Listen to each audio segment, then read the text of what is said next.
Boa noite, gente. É muito bom estar aqui. Lá na nossa igreja a gente se cumprimenta assim: oi, meu nome é Tércio. Você diz assim: oi, Tércio, vamos fazer isso? Oi, gente, meu nome é Tércio. Oh, glória a Deus, é bom demais estar aqui. A sensação minha e da Martinha, quando a gente vem aqui, é a sensação de voltar na casa de pai mesmo, viu? Esse é o sentimento. Eu cheguei aqui para servir com os jovens quando eu tinha 24 anos. 24, era um guri.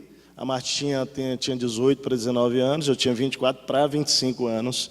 E nós servimos aqui por 5 anos, foi um tempo precioso, demais para nós. Com 29 anos, Deus nos mandou para o Rio Grande do Sul, já tem 13 anos e meio. Então, se a gente se sente filho, faz as contas, eu estou com 43 anos, o pai vai envelhecendo também, né? Mas você está inteirão. Olha só, tá bonito. Eu queria dizer que a gente tem orado muito, muito mesmo, por essa igreja, pela Cleuzinha. Esses dias Deus nos mandou sair de lá, de Curitiba, de Porto Alegre, e nós saímos de carro na segunda-feira para encontrar com a Cleusa e com o Pascoal, porque nós queríamos dizer para eles que a nossa igreja, toda a nossa igreja, e lá no Rio Grande do Sul a gente tem espalhado a notícia, também tem intercedido pela família de vocês. E nós sabemos que o Senhor está acima de tudo, no controle de todas as coisas, mas nós estamos lá fazendo aquilo que nos compete, que é nos unir com os irmãos em oração. Também celebramos à distância a festa dessa igreja de inauguração desse lugar. Eu me lembrei do primeiro culto, quando nós carregamos as cadeiras para vir para cá, e a nossa emoção, Martinho, de participar daquele momento, quando isso aqui era tudo aberto, e para nós foi muito, mas muito, muito especial poder chegar aqui hoje. Não podemos estar nas comemorações, nas celebrações de adoração ao Senhor, porque estávamos fora, viajando, mas nós estivemos também louvando ao Senhor por tudo que o Senhor fez até aqui, pelo que Ele fará, certamente fará. Não por causa do prédio, mas por causa de você. Por causa de você que está andando no Espírito, andando cheio do Espírito, porque um prédio sem o Espírito não tem vida. Não é? Mas você tem o Espírito habitando em você, amém, querido? E essa igreja continuará sendo o que sempre foi, um padrão, um modelo, uma referência para essa cidade, cumprindo a sua missão e o seu ministério. Também queria dizer que, para mim e para a Martinha, estar aqui com os jovens adultos, nós já expressamos isso lá para vocês, foi maravilhoso, foi mesmo de Deus, né?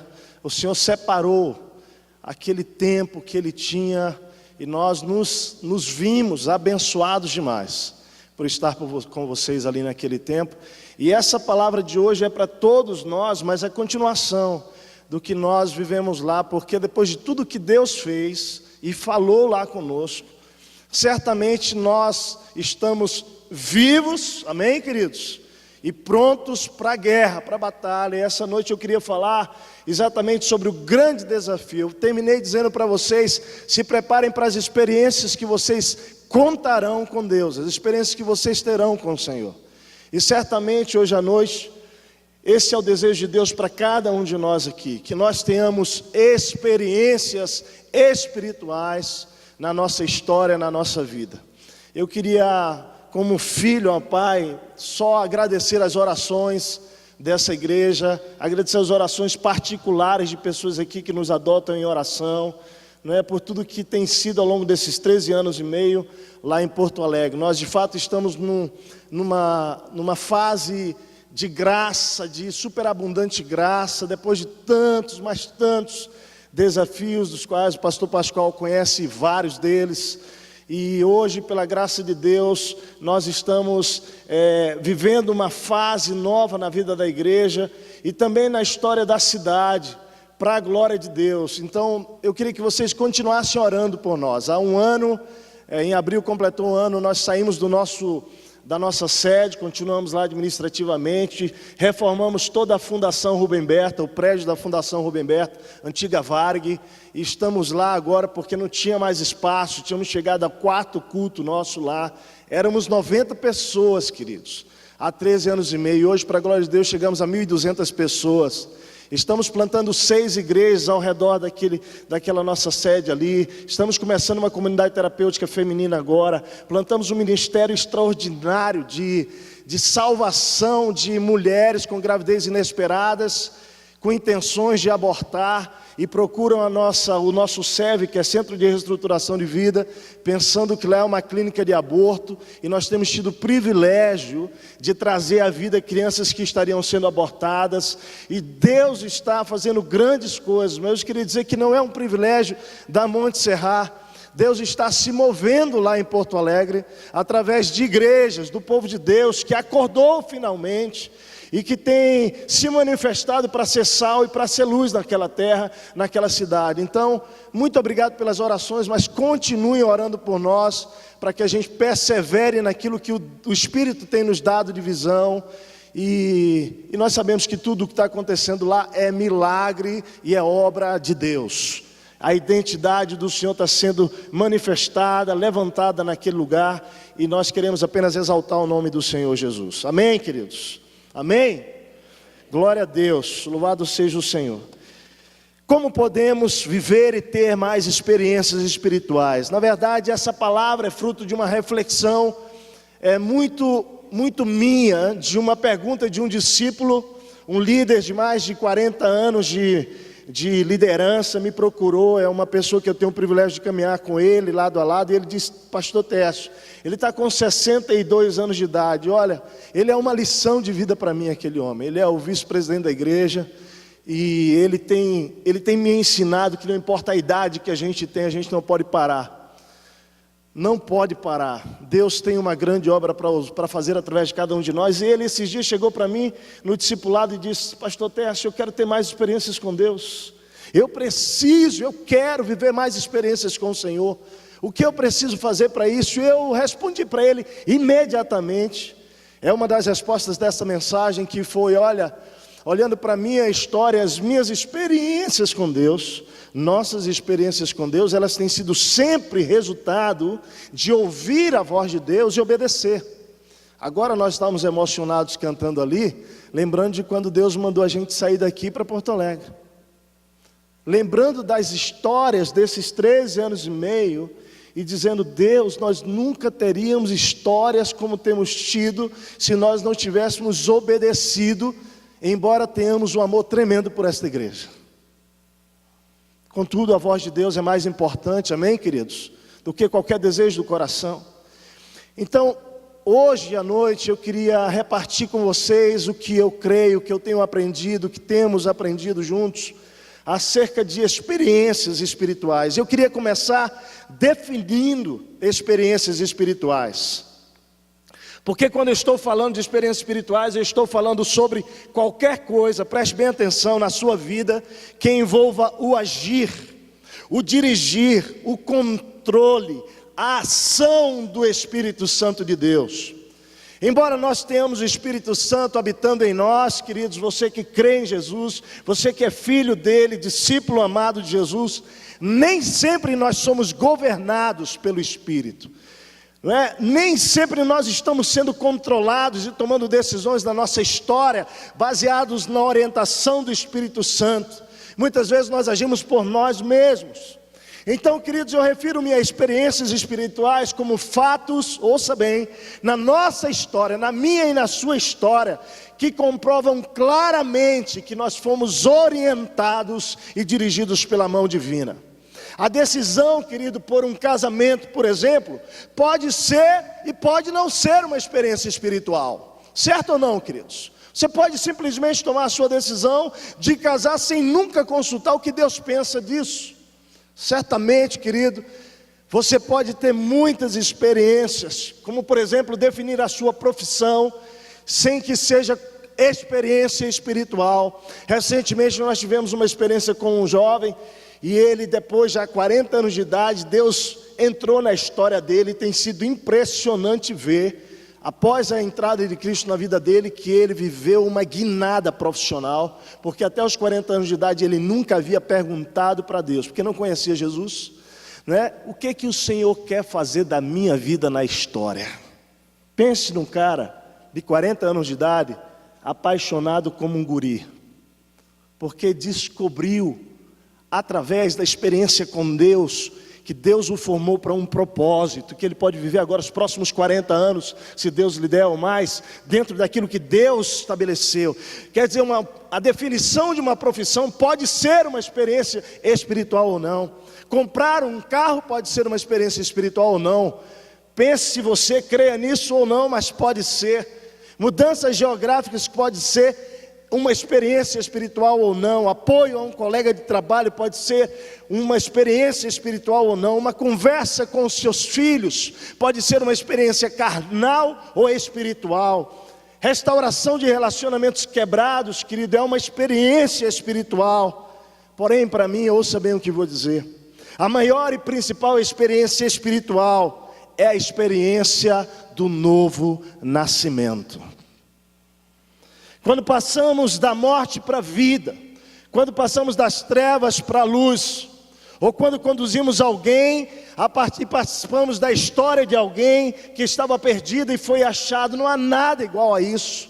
Nenhuma experiência que você possa viver espiritual vai se comparar à experiência que você viveu da sua salvação, da sua libertação, de você sair das trevas para a luz, como também, querido, de você participar da história de alguém que vai se converter a Cristo e viver uma nova experiência de vida.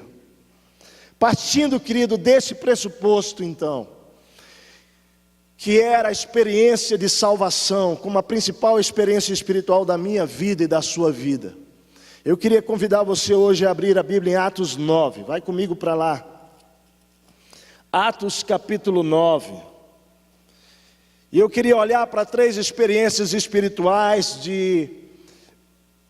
descritas aqui em Atos. Nós vamos ler a passagem, melhor dizendo, do capítulo 9, versículo 32, a todo o capítulo 10, saltando uma parte do capítulo 10. Vamos ler juntos aqui. Atos 9:32 diz: viajando por toda parte, Pedro foi visitar os santos que viviam em Lida. Ali encontrou um paralítico chamado Enéas, que estava acamado fazia 8 anos. Disse-lhe Pedro: Enéas, Jesus Cristo vai curá-lo. Levante-se e arrume a sua cama. Ele se levantou imediatamente. Todos os que viviam em Lida e Sarono viram e se converteram ao Senhor. Em Jope havia uma discípula chamada Tabita, que em grego é Dorcas, que se dedicava a praticar boas obras e a dar esmolas. Naqueles dias ela ficou doente e morreu. E seu corpo foi lavado e colocado num quarto do andar superior. Lida ficava perto de Jope. Quando os discípulos ouviram falar que Pedro estava em Lida, mandaram-lhe 2 homens dizer-lhe: não se demorem em vir até nós. Pedro foi com eles e quando chegou foi levado para o quarto do andar superior. Todas as viúvas o rodearam chorando e mostrando-lhe os vestidos e outras roupas que Dorcas tinha feito quando ainda estava com elas. Pedro mandou que todos saíssem do quarto, depois ajoelhou-se e orou. Voltando-se para a mulher morta, disse: Tabita, levante-se. Ela abriu os olhos e vendo Pedro, sentou-se. Tomando-a pela mão, ajudou-a a pôr-se em pé. Então chamando os santos e as viúvas, apresentou-a viva. Este fato se tornou conhecido em toda a cidade de Jope e muitos creram no Senhor. Pedro ficou em Jope durante algum tempo com um curtidor de couro chamado Simão. Entramos no capítulo 10. Havia em Cesareia um homem chamado Cornélio, centurião do regimento conhecido como italiano. Ele e toda a sua família eram piedosos e tementes a Deus. Dava muitas esmolas ao povo e orava continuamente a Deus. Certo dia, por volta das 3 horas da tarde, ele teve uma visão. Viu claramente um anjo de Deus que se aproximava dele e dizia: Cornélio. Atemorizado, Cornélio olhou para ele e perguntou: o que é, Senhor? O anjo respondeu: suas orações e esmolas subiram como oferta memorial diante de Deus. Agora mande alguns homens a Jope para trazerem um certo Simão, também conhecido como Pedro, que está hospedado na casa de Simão, o curtidor de couro que fica perto do mar. Depois que o anjo que lhe falou se foi, Cornélio chamou 2 dos seus servos e um soldado piedoso dentre os seus auxiliares, e contando-lhe tudo o que tinha acontecido, enviou a Jope. No dia seguinte, por volta do meio-dia, enquanto eles viajavam e se aproximavam da cidade, Pedro subiu ao terraço para orar. Tendo fome, queria comer enquanto a refeição estava sendo preparada. Caiu em êxtase, viu o céu aberto e algo semelhante a um grande lençol que descia à terra, preso pelas 4 pontas, contendo toda espécie de quadrúpedes, bem como de répteis da terra e aves do céu. Então uma voz lhes disse: levante-se, Pedro, mate e coma. Mas Pedro respondeu: de modo nenhum, Senhor, jamais comi algo impuro ou imundo. A voz lhe falou segunda vez: não chame impuro ao que Deus purificou. Isso aconteceu 3 vezes, em seguida o lençol foi recolhido ao céu. Enquanto Pedro estava refletindo no significado da visão, os homens enviados por Cornélio descobriram onde era a casa de Simão e chegaram à porta. Chamando, perguntaram se ali estava hospedado Simão, conhecido como Pedro. Enquanto Pedro ainda estava pensando na visão, o Espírito lhe disse: Simão, 3 homens estão procurando por você. Portanto, levante-se e desça. Não hesite em ir com ele, pois eu os enviei. Pedro desceu e disse aos homens: eu sou quem vocês estão procurando. Por que motivo vieram? Os homens responderam: viemos da parte do centurião Cornélio. Ele é um homem justo e temente a Deus, respeitado por todo o povo judeu. Um santo anjo lhe disse que o chamasse à sua casa, para que ele ouça o que você tem para dizer. Pedro os convidou a entrar e os hospedou. No dia seguinte, Pedro partiu com eles, e alguns dos irmãos de Jope o acompanharam. No outro dia chegaram a Cesareia. Cornélio os esperava com seus parentes e amigos mais íntimos que tinham convidado. Quando Pedro, entrando na casa, Cornélio dirigiu-se a ele e prostrou-se aos seus pés, adorando. Mas Pedro fez levantar-se, dizendo: levante-se, eu sou homem como você. Conversando com ele, Pedro entrou e encontrou ali reunidas muitas pessoas e lhes disse: vocês sabem muito bem que é contra a nossa lei um judeu associar-se a um gentil ou mesmo visitá-lo. Mas Deus me mostrou que eu não deveria chamar impuro ou imundo a homem nenhum. Ele já havia compreendido a visão, né? Por isso, quando fui procurado, vim sem qualquer objeção. Posso perguntar por que vocês me chamaram, me mandaram buscar? Cornélio respondeu: há 4 dias eu estava em minha casa orando. A esta hora, às 3 horas da tarde, de repente, colocou-se diante de mim um homem com roupas resplandecentes e disse: Cornélio, Deus enviou a sua oração e lembrou-se das suas... Deus ouviu as suas orações e lembrou-se das suas esmolas. Mande buscar em Jope a Simão, chamado Pedro. Ele está hospedado na casa de Simão, curtidor de couro, que mora perto do mar. Assim mandei buscar-te imediatamente. E foi bom que tenhas vindo. Agora estamos todos aqui na presença do Senhor para ouvir tudo o que o Senhor te mandou dizer-nos. Então Pedro começou a falar: agora percebo verdadeiramente que Deus não trata as pessoas com parcialidade, mas de todas as nações aceita todo aquele que o teme e faz o que é justo.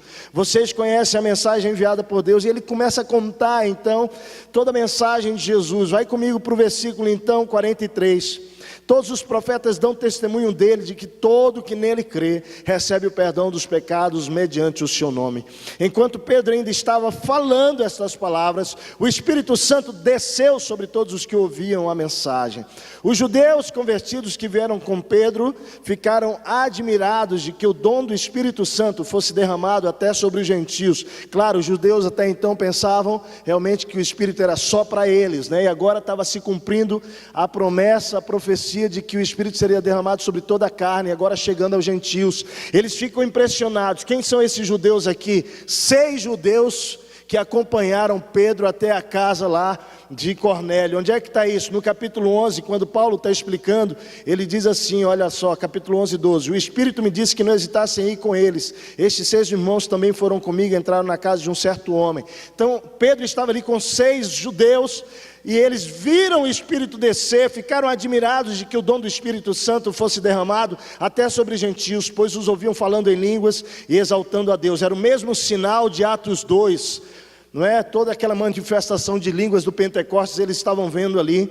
A seguir Pedro disse: pode alguém negar a água impedindo que estes sejam batizados? Perguntou para os judeus, e então ordenou que fossem batizados em nome de Jesus Cristo. Depois pediram a Pedro que ficasse com eles alguns dias. Linda história, amém, irmãos?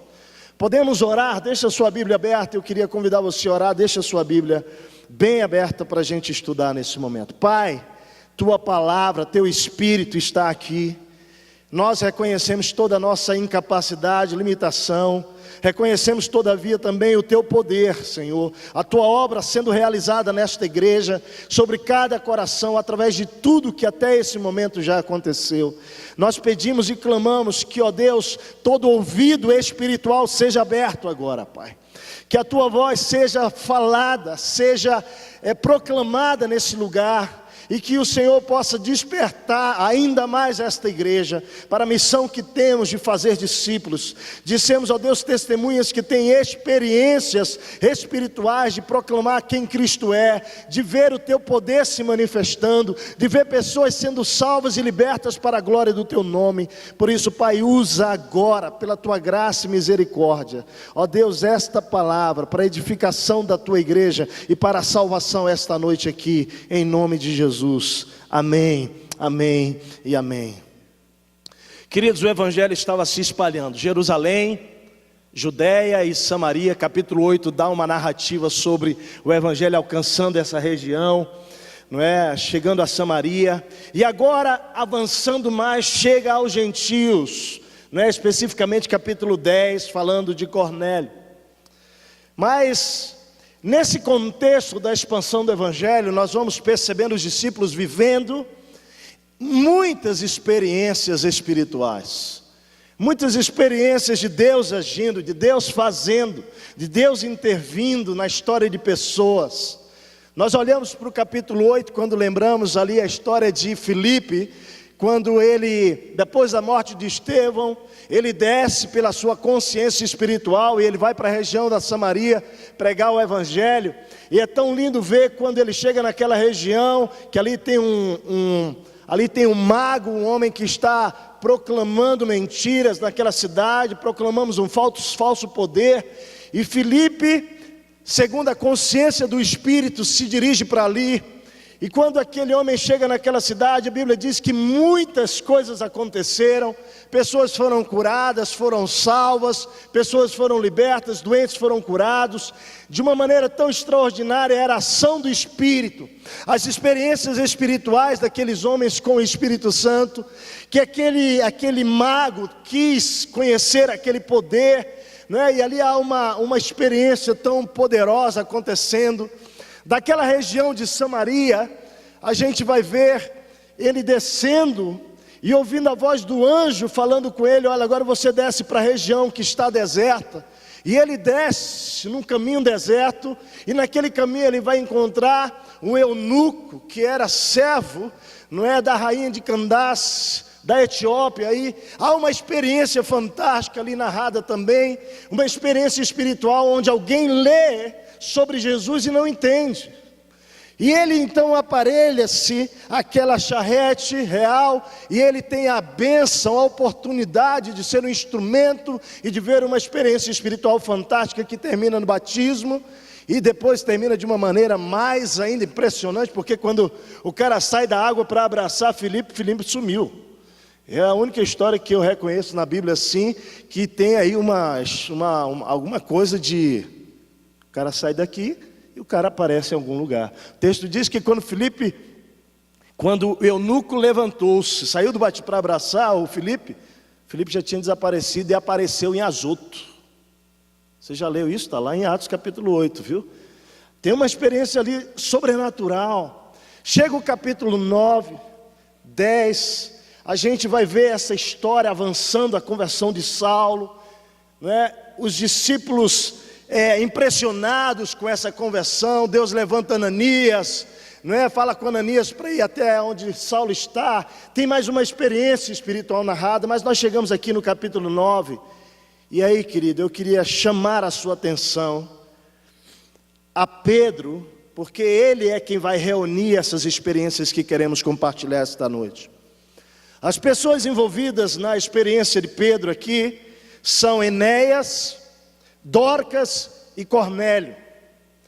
Então a pergunta esta noite que eu gostaria de tentar responder é: que lições nós podemos aprender com Pedro sobre como ter mais experiências espirituais na minha vida?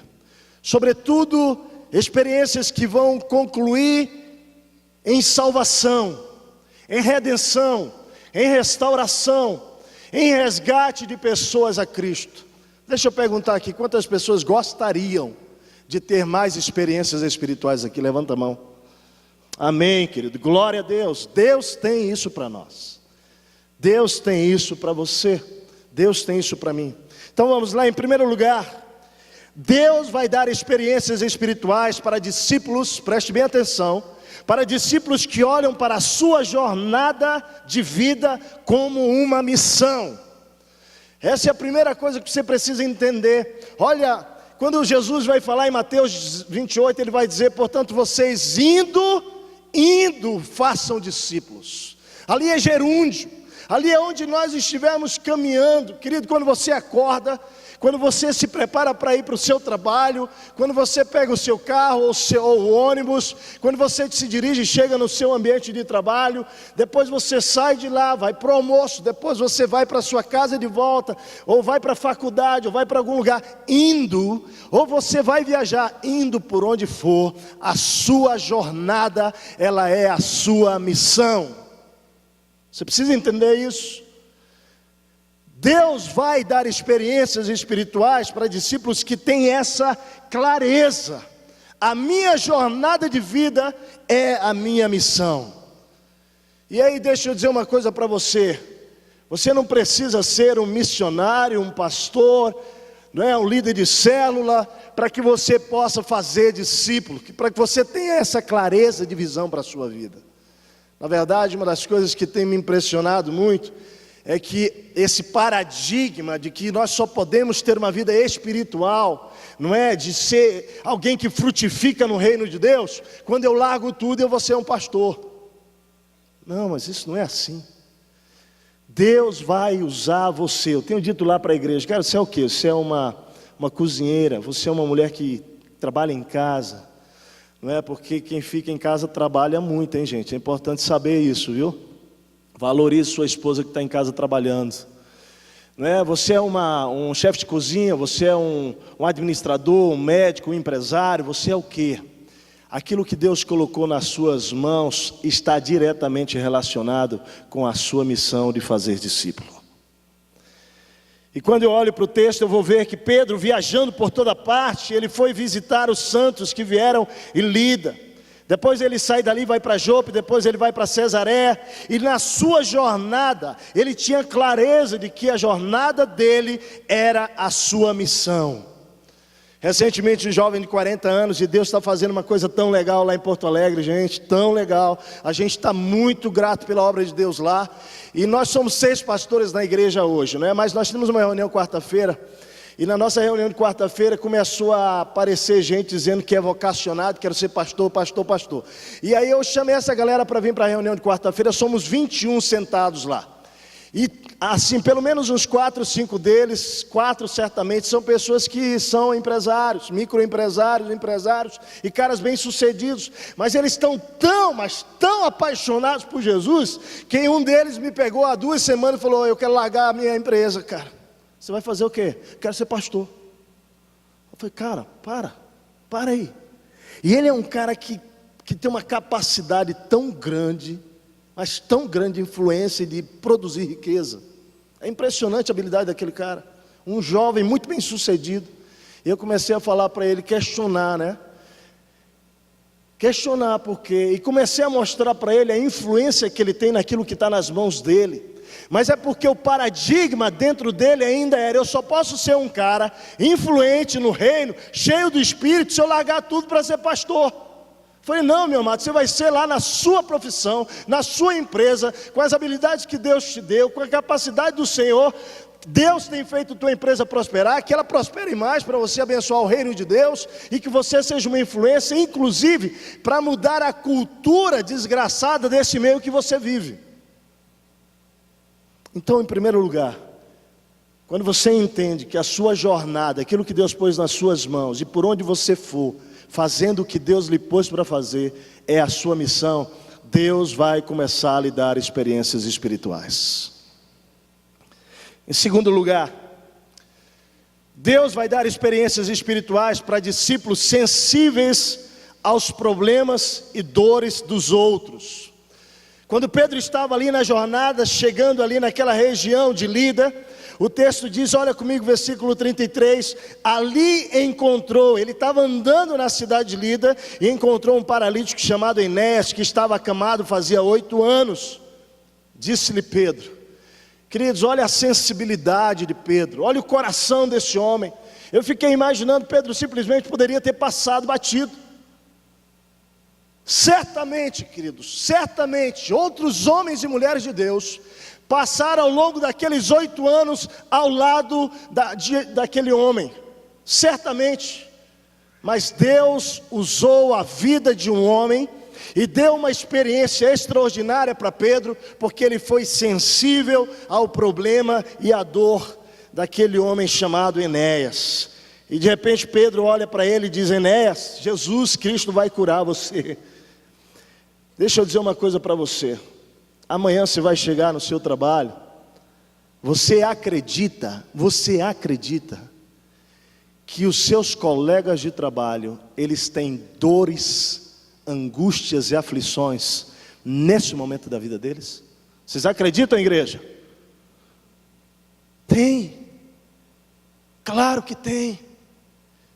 Meu amado, pede para o Espírito Santo fazer você olhar para esses seus que estão à sua volta, onde você está indo por aí, e pede para que Ele abra os seus olhos espirituais, para que você seja sensível às dores, às angústias e às aflições daqueles que estão à sua volta. Deus vai abrir, você pode ter certeza. Pastor Pascoal encorajou você a lembrar de pessoas e orar. Essas pessoas, peça para que o Senhor lhe dê a oportunidade, querido, que o Senhor revele a você.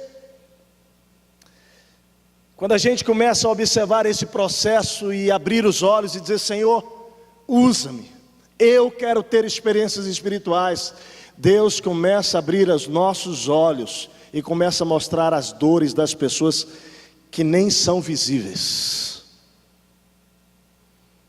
Foi o que aconteceu aqui com esse homem. Deus lhe dá uma sensibilidade. Em terceiro lugar, querido, Deus vai dar experiências espirituais para discípulos que aproveitam as oportunidades que são colocadas diante dele. É interessante porque tanto Enéas, como Dorcas, como Cornélio, foram oportunidades vindas de formas diferentes da parte de Deus, mas que poderiam ser ignoradas por Pedro. Por exemplo, Enéas ele encontrou no caminho, certamente Deus estava lhe dando uma oportunidade, e Deus confirmou isso pela ação do Espírito. Dorcas, os amigos de Dorcas que conheciam a Pedro, sabendo que Pedro estava em Lida, e eles em Jope disseram, manda chamar Pedro imediatamente. Depois, querido Cornélio, o texto que lemos do capítulo 10, Cornélio tem uma revelação do Espírito Santo, fala com ele naquela revelação, e aí Deus manda que ele chame os seus empregados e vá até a casa de Simão Curtidor, lá em Jope, atrás de um homem chamado Pedro. O que a gente vai observar nesse texto aqui, é que Deus vai dar experiências espirituais para discípulos que aproveitam as oportunidades que lhes são colocadas diante dele. Interessante porque Pedro não desperdiçou nenhuma das 3 oportunidades, você observou? Lá em Lida, quando ele viu, ele foi lá e orou, e Deus usou a sua vida. Quando ele é chamado para Jope, para a casa de Tabita, e quando ele chega e o levam até o 2º andar, e lá está uma menina morta que havia ficado enferma e morreu, ele não perde tempo e ele se dirige de Lida para Jope para ser instrumento de Deus para a obra sobre a vida daquela menina. Depois, quando o Espírito, então, se você observa o texto, é interessante, no capítulo 10, quando ele ainda estava refletindo naquela visão dos lençóis, dos animais, dos répteis, dos quadrúpedes, de animais impuros, ele ainda estava refletindo sobre aquilo, Deus mandando ele matar e comer por 3 vezes. Ele era um judeu, e de fato ele não ia comer se não fosse uma experiência espiritual. E quando ele então está refletindo na visão, os homens chegam à casa de Simão Curtidor, atrás dele, e o Espírito fala com ele, tem 3 homens aí embaixo, desce, porque eles vieram atrás de você, e faz conforme eles lhe falarem. E o que Pedro fez? Ele agarrou a oportunidade. Eu fico pensando quantas oportunidades o Espírito está lhe dando. Quantas coisas Deus está fazendo, colocando diante de você, querendo usar a sua vida e lhe dar uma experiência espiritual. A palavra para você hoje, querido, é: não desperdiça a oportunidade. Eu contei uma experiência no retiro, e eu acho que esse texto, ele me anima a contar de volta, porque foi uma experiência tão linda. Nós estávamos no discipulado, 6:30 da manhã, eu e uma pessoa. Quando terminamos o discipulado, chegou uma moça que trabalhava naquele lugar, uma garçonete, me entregou um bilhete. Por prudência eu falei para o meu discípulo, o discípulo ali: ó, vamos fazer o seguinte, abre comigo, né, um bilhete de mulher para mim. Eu falei: abre comigo, vamos ver o que é que tem nesse bilhete aqui. Abrimos. Então era o pedido de um cara que estava ali, me chamou: pastor, você pode me ouvir, eu gostaria muito de falar com você e tal, e deixou o telefone. Quando ela me entregou, eu disse para ela: mas cadê o rapaz e tal? A pessoa: não, já foi embora, mas me pediu para entregar, estava constrangido e tal. Eu fui, eu tinha um outro discipulado, fui para ele. Depois eu tinha uma hora de intervalo e liguei para aquela pessoa para conversar com ele. Disse: olha, eu recebi um bilhete. Ele estava muito constrangido no telefone. Olha, me desculpa a maneira que eu escolhi e tal, mas eu estava ali, eu ouvi você. Eu queria saber se você pode... Olha, eu estou te ligando porque eu não tenho um horário agora é livre. Ele falou: olha, então por favor, a gente pode se encontrar no mesmo lugar. E fui para aquele café encontrar-me com ele lá. Quando eu cheguei lá, queridos, sentei. Ele olhou para mim, se apresentou. Ele começou a me contar: olha, desculpa, eu estava aqui, eu vi que vocês estavam sentados ali e eu comecei a ouvir. Eu não ouvia a conversa, vocês falavam num tom que eu não entendia muito bem, mas de repente eu ouvi uma frase, me chamou a atenção, e ele puxou o iPhone dele. Ele falou: me dá licença, eu anotei a frase no iPhone.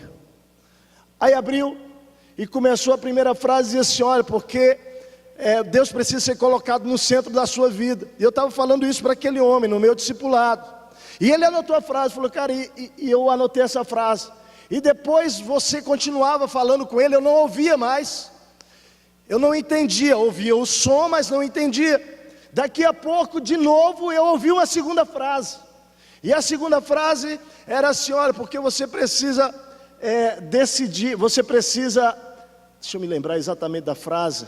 A primeira foi colocar no centro, porque Deus tem um plano para a sua vida, você precisa crer nisso. E eu estava falando para ele, para o discípulo, isso. E ele anotou a segunda frase, e aí ele vem e me diz a terceira frase.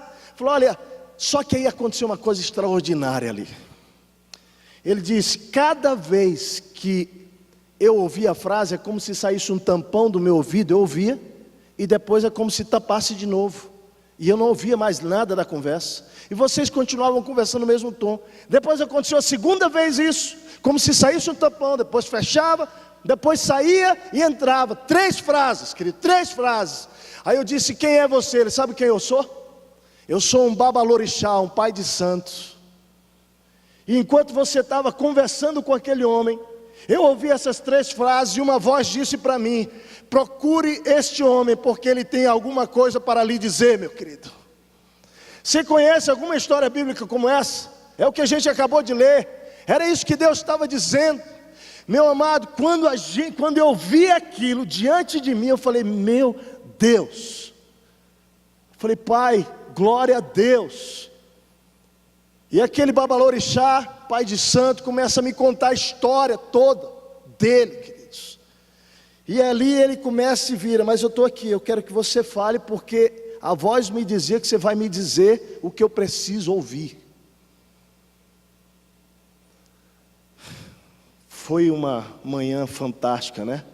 Eu não contei isso para vocês, a providência divina, que o meu próximo discipulado foi cancelado.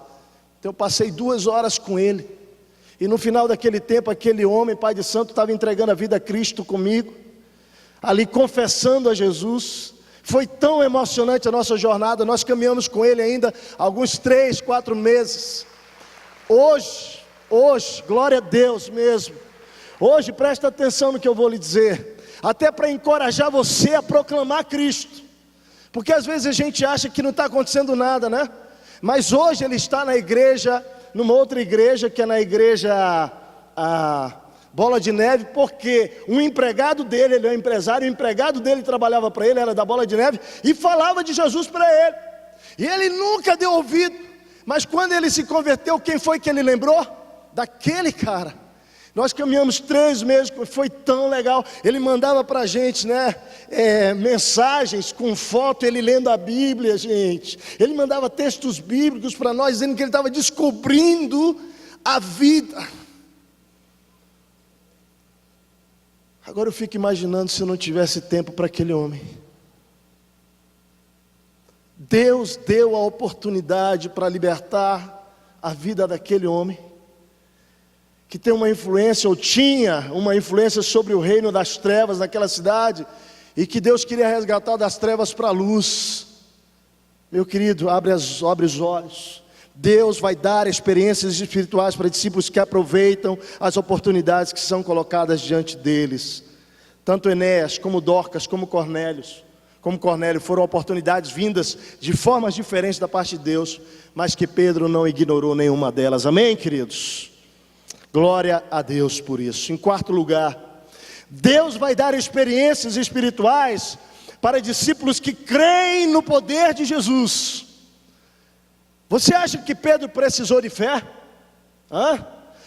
Primeira experiência dele era, ele chegou e o cara estava 8 anos acamado.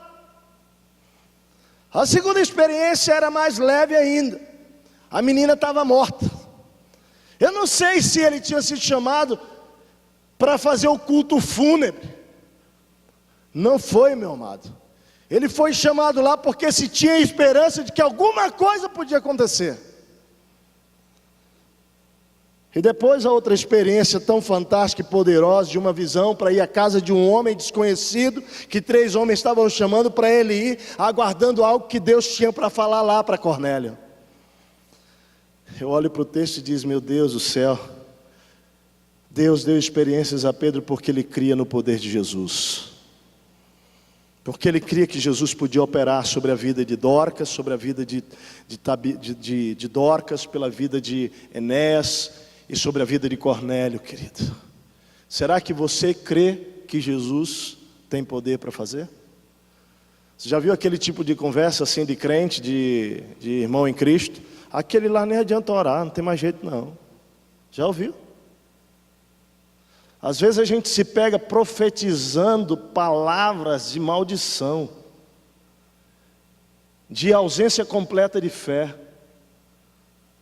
Meu amado, deixa eu dizer uma coisa para você. Muitas das experiências espirituais que Deus quer lhe dar tem a ver com confrontar a sua fé. Se você crê mesmo que seu marido pode se converter, se você crê mesmo que seus filhos podem ser libertos das drogas, se você crê mesmo que o seu casamento pode acontecer um milagre, de que Deus pode restaurar você dessa vida miserável, espiritual que você está vivendo. Você crê ou não crê no poder de Jesus?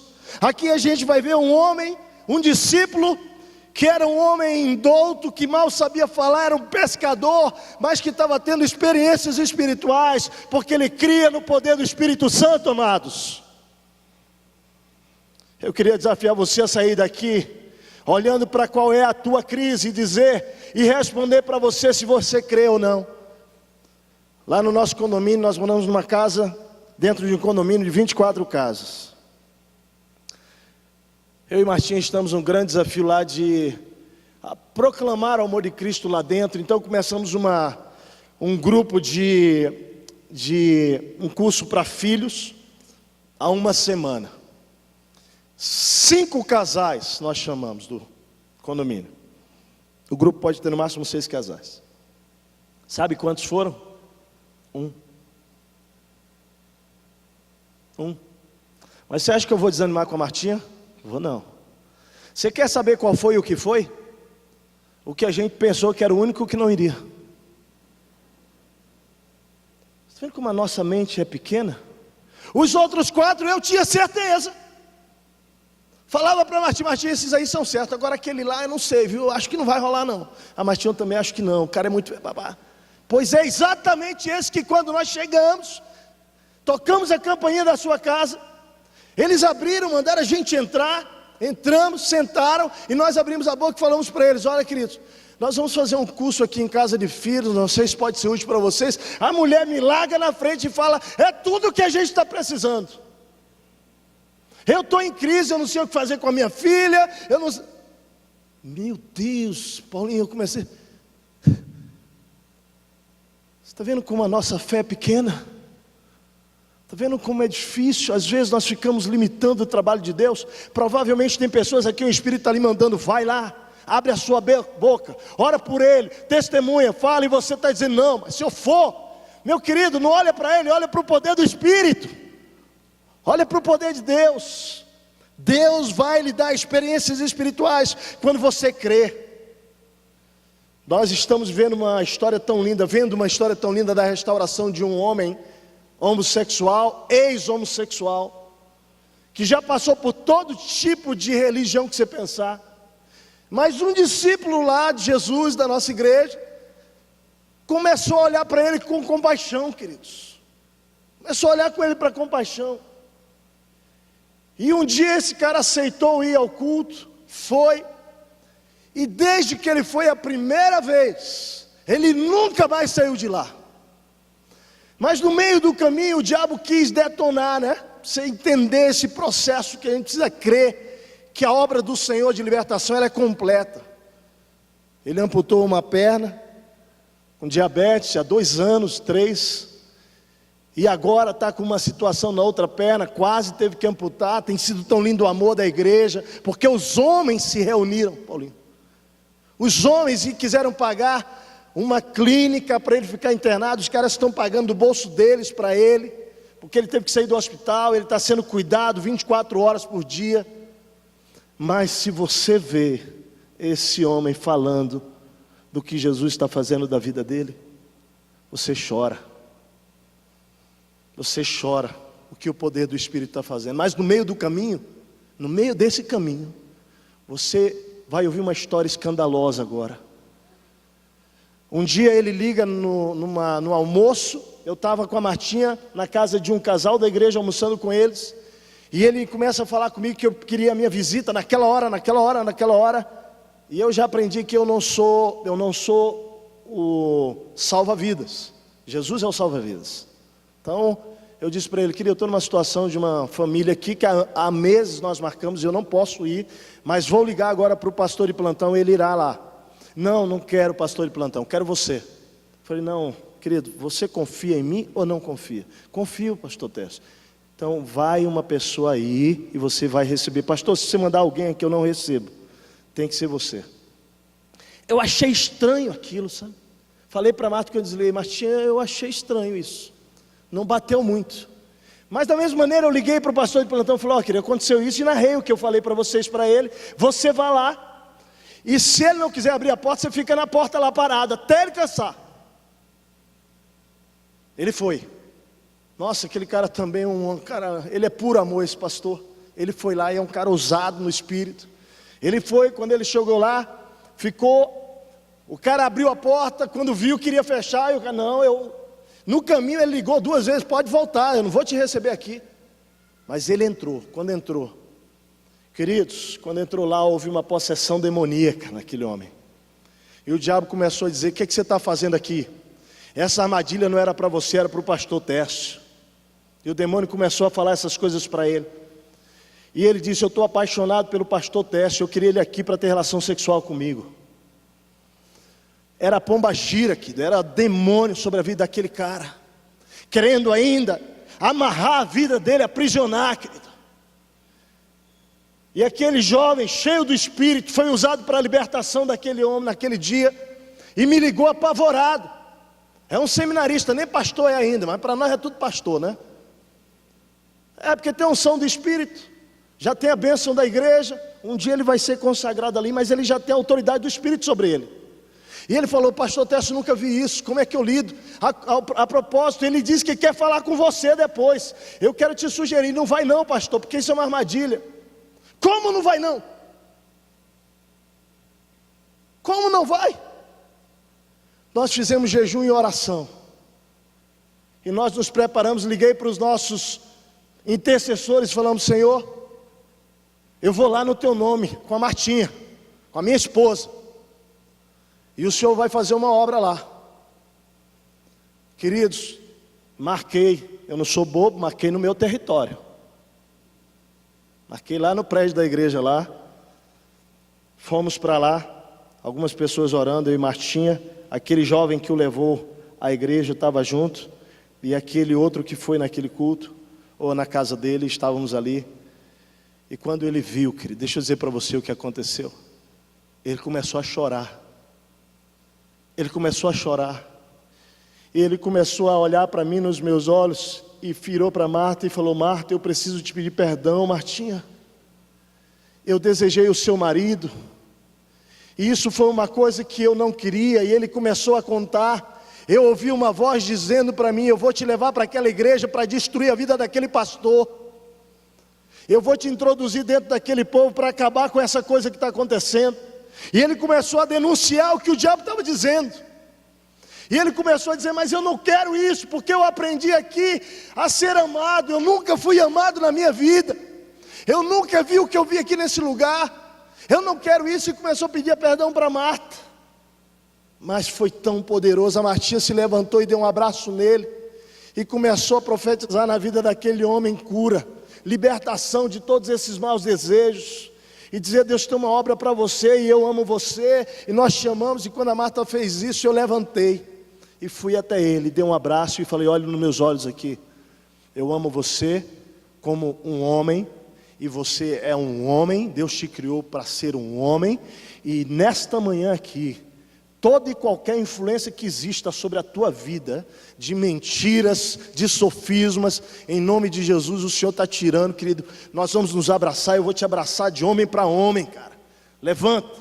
E ele ali, na verdade, sem uma perna, eu agachei até ele e o abracei fortemente como homem. E disse: cara, não vai ter um homem nesta igreja que vai deixar de abraçar você por essa armadilha do diabo. Aqui você é amado do Senhor.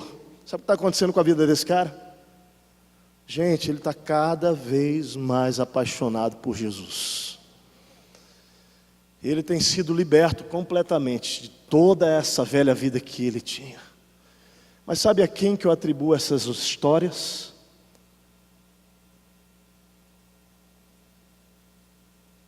A fé no poder de Deus. Quando você crê, meu querido, que o Espírito que habita em você é maior do que aquilo que está no mundo, Deus se manifesta através de você. Deus vai dar experiências espirituais para discípulos que creem no poder de Deus. Em quinto lugar, Deus vai dar experiências espirituais para discípulos que prontamente obedecem à revelação do Espírito Santo. Foi o que eu falei de Filipe.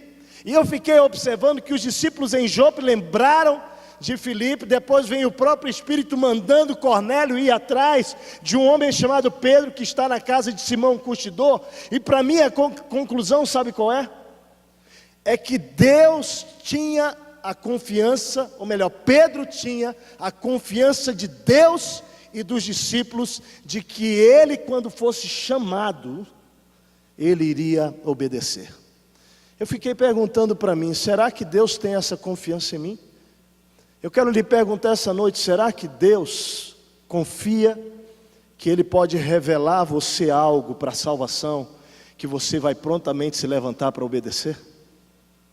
Você acha que foi por acaso que os discípulos que estavam em Jope lembraram de Pedro em Lida e chamaram Pedro? Confiando que ele viria, ainda falaram assim: ó, e não demora muito, vem rápido. E depois o Espírito vai dar uma visão para um homem gentil, Cornélio, mandando ir trazer um outro homem que estava em Jope. Para mim, é a manifestação visível e clara de que Deus confiava no discípulo dele. Para mim, Deus dá experiências espirituais para discípulos que obedecem prontamente à revelação do Espírito Santo. Eu quero concluir. Além da cura de Enéas, além da ressurreição de Tabita e de Dorcas, ou melhor, Tabita, Dorcas, né? O nome grego, e da salvação de Cornélio, qual foi o resultado final dessas três situações, dessas três experiências espirituais? Olha comigo, lá no capítulo 9, versículo 35, olha que interessante. Olha o resultado final.